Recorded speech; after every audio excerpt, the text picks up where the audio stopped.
Good morning, friends.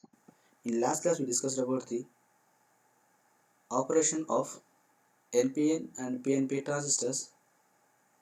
Along with we discussed about the junction voltages and currents present in the bipolar junction transistor.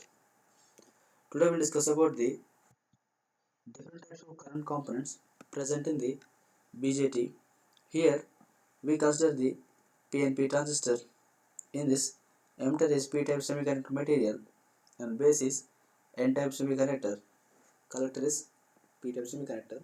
We already know emitter is heavily doped 1, collector is moderately doped 1, base is lightly doped 1, and the size of the collector is high, size of the emitter is moderate, and size of the base is very small. Yes. So here we consider the PNP transistor, and the emitter junction is in forward bias and collector junction is in reverse bias. Why? Because the main application of the transistor is amplifier. When the transistor is in the active region, that means emitter junction is forward bias and collector junction is in reverse bias, then transistor is in active region. In that region only, transistor can act as a amplifier. Yes. So now we consider the PNP transistor with emitter junction forward bias and collector junction is reverse bias by applying the voltage sources VEB and VCB. Yes. So to make the emitter junction is in forward bias, the positive terminal of the VEB is connected to the emitter and negative terminal is connected to the base. To make the collector junction is in reverse bias, negative terminal of the VCB is connected to the collector and positive terminal of the VCB is connected to the base. So now this transistor is in active region. Yes. So we are considering the emitter junction. In this, we are applying the positive terminal of the battery to the emitter. Here it is p-type semiconductor. Then, due to the positive terminal of the battery, the holes present in the emitter are repelled, which are injected into the which are crossing the emitter junction and then after moving into the base region. Yes. So here at emitter junction, the majority charge carriers holes in the emitter are crossing the or entering into the emitter to base region. Clear? And similarly, in base region, the majority charge gas are electrons. The electrons in the base region are crossing the emitter junction, which are moving from base region to emitter region. So, what carriers are crossing the emitter junctions? Here, holes are moving from emitter to base and electrons are moving from base to emitter. Here, the total current the total current of emitter can be written as sum of hole current and electron current. So emitter current is nothing but IE. It can be written as IPE plus INE. It is nothing but current due to the holes crossing at emitter junction, current due to the electrons crossing at emitter junction. So total current at emitter junction IE can be written as sum of hole current and sum of electron current. Okay? And the holes crossing the emitter junction JG and reaching collector junction constitutes the collector current. So whatever the holes enter into the base region that are reaching or that are crossing the collector junction and entering into the collector region, then after moving towards the negative terminal of the VCB battery. You know this. So whatever the current, whatever the carriers crossing at the collector junction is nothing but collector current. Yes.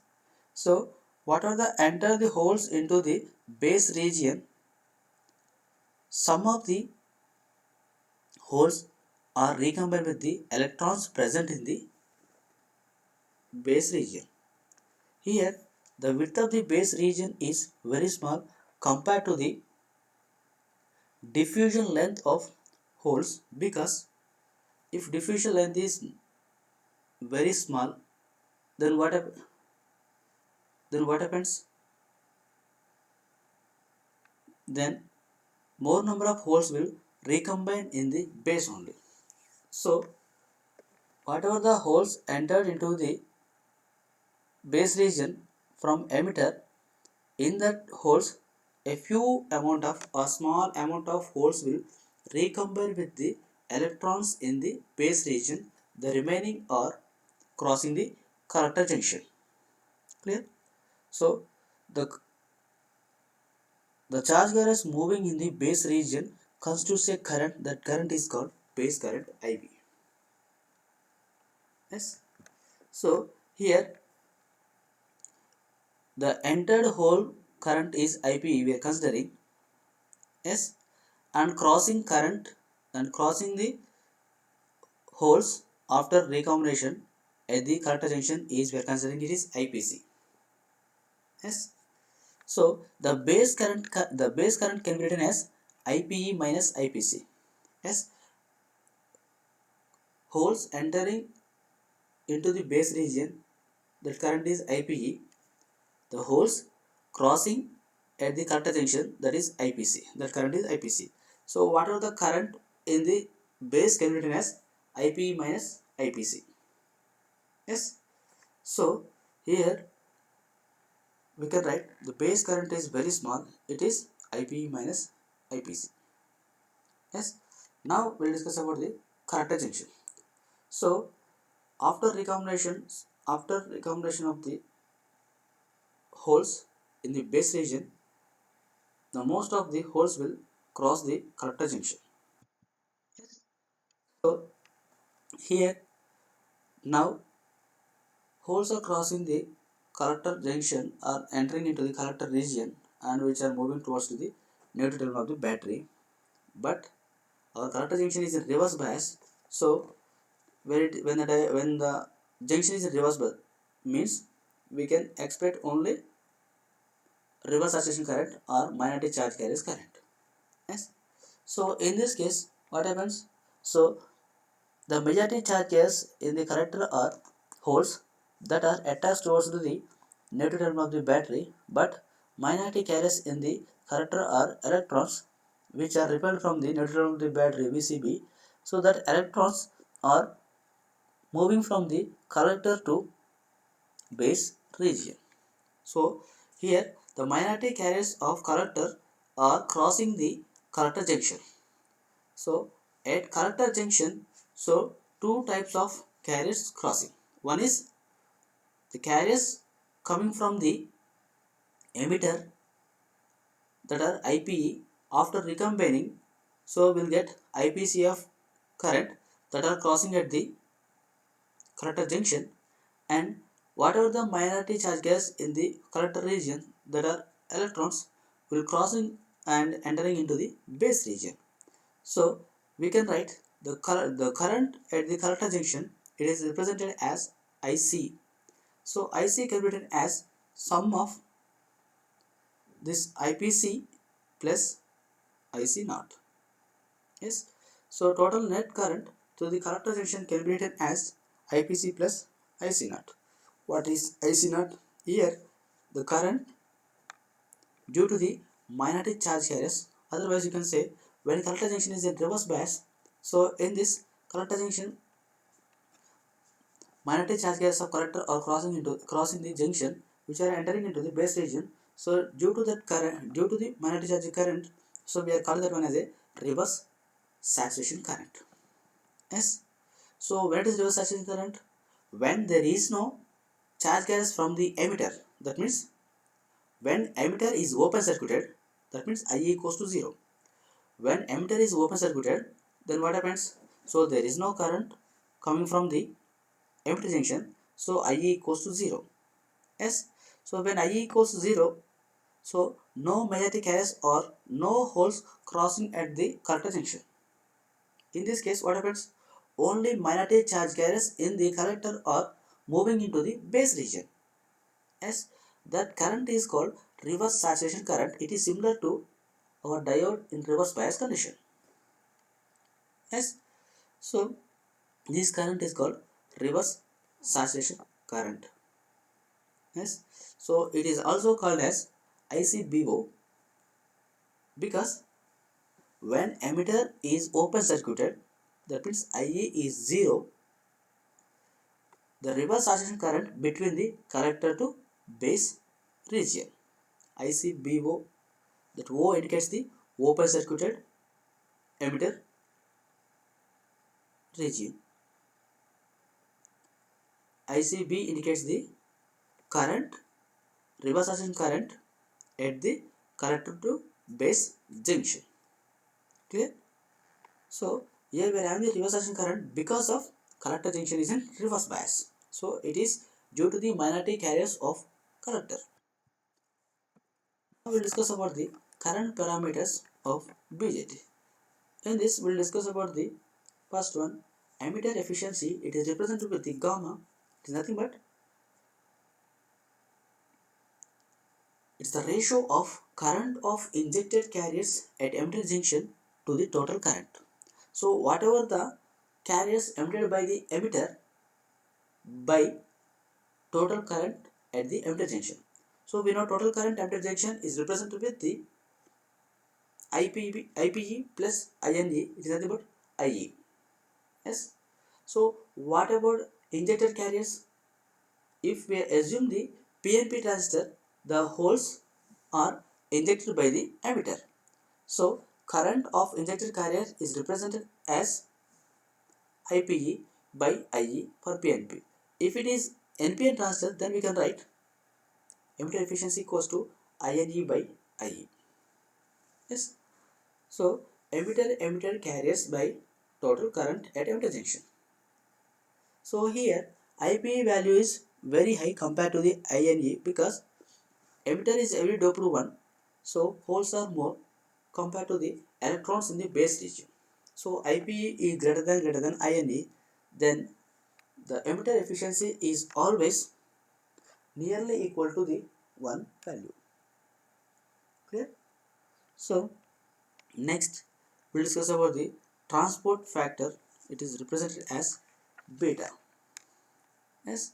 So it's the ratio of injected carrier current reaching at collector junction to injected carrier current at emitter junction. Clear? So it's the ratio of injected carrier current reaching at collector junction to injected carrier current at emitter junction. So what are the majority carriers crossing at collector junction by injected carriers at emitter junction? It's nothing but IPC by IPE for PNP. Similarly, we can write INC by INE for NPN. Clear? This base transport factor, it's also called as base transport factor, and here we represent with the beta, or sometimes it is beta star. Clear? And then we discuss about the next large signal current gain. It is alpha. This is the ratio of current due to the injected carrier to the total emitter current. So it's the ratio of current due to the injected carriers to the total emitter current. So what are the injected carriers? That are IPC, and to total injected carriers, total emitter current is IE. So injected carriers are IPC and total current at emitter is IE. So we can write, it can be written as IPC is nothing but IC minus IC naught. How we are writing? So we said total current at collector junction is nothing but IPC plus IC naught. Yes. So from that we can write IPC equals to IC minus IC naught by IE. So from that we can write IC equals to alpha into IE plus IC naught. So here IC O or IC naught is very small and we can neglect this value. Why it is? It is reverse saturation current. So then we can write IC equals to alpha into IG. So the relationship between the alpha and beta into gamma can be written as alpha into beta star into gamma can be written as alpha equals to beta star into gamma. This is the relationship between the alpha into beta star into gamma. Here alpha is the large signal current gain and beta star is the transport factor and gamma is the emitter injection efficiency. Clear? We'll calculate the how we'll calculate the gamma in PNP transistor or NP transistor. So here we assumed the PNP transistor. So in this gamma is nothing but emitter efficiency. So it's nothing but the ratio of IPE by IE value. Yes. So current through the emitter junction due to the carriers supplied by emitter to the total current. So we can write it is equals to IPE by IE value. Yes, IE equals to again IPE plus INE. So again we are considering emitter junction is in forward bias and cutter junction is in reverse bias. Why? Because we need to consider the transistor is in active mode. Yes. So here IPE is nothing but diffusion current. Here we know the diffusion current equals to IPN of 0. IPE equals to what we can write? The current due to the holes at emitter junction. So we can write it is equals to IPN of 0 equals to AEdP by WB into Pn of Pn naught into e power VEB by VT minus 1. Yes. So here I am writing WB. What is WB? WB is nothing but width of the base region. So actually we need to write the LP value is nothing but diffusion length of holes. But here we are writing it is WB value because the width of the base region is very small compared to the diffusion length of holes. That's why we replace the diffusion length LP with the WB. So similarly we can write it is INE equals to INP of 0. INP of 0 nothing but current due to the electrons in the p type material. Yes, is written as AEDN by Ln into NP naught e power VEB minus e power VEB by VT minus 1. So these two are written from the diode only. Yes.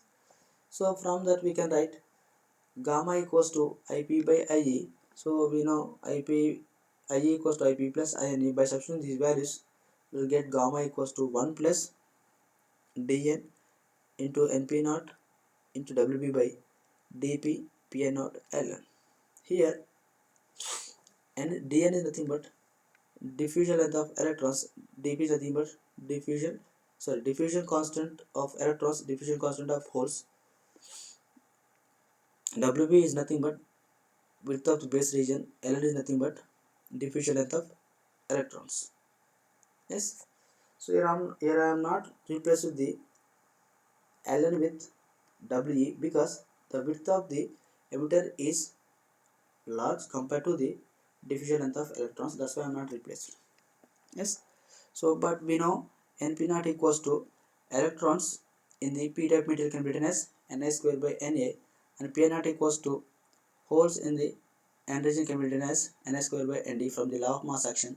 So by replacing that, gamma equals to emitter injection efficiency equals to 1 by 1 plus dN and dW by dP Na Ln. It is for PNP transistor. Yes.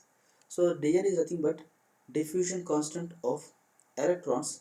So here electrons are entering into the emitter region. So it is written as dE, diffusion constant of charge carriers in the emitter region.